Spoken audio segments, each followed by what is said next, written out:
এটি বাংলাদেশ রেলওয়ের পশ্চিমাঞ্চলের আন্তনগর মধুমতি এক্সপ্রেস ট্রেন। আর এই আন্তনগর মধুমতি এক্সপ্রেস ট্রেনটি সপ্তাহে 6 দিন চলাচল করে।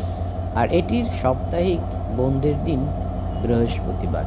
আর এই ট্রেনটি রাজশাহী থেকে যাত্রা শুরু করে পদ্মা সেতু হয়ে ঢাকা পর্যন্ত যাতায়াত করে থাকে। ঠিক ঢাকা থেকে ছেড়ে এসে পদ্মা সেতু হয়ে রাজশাহী অভিমুখে যাতায়াত করে থাকে। আর এই ট্রেনটি একটি এসি কার এবং শোভন চেয়ার কার, পাওয়ার কার ও এবং খাবার গাড়ি রয়েছে এই ট্রেনে। আর এই ট্রেনটিতে প্রচুর যাত্রী যাতায়াত করে থাকে। আর এই ট্রেনটি রাজশাহী থেকে ঢাকায় যাতায়াতের সময় লাগে 8 ঘন্টা।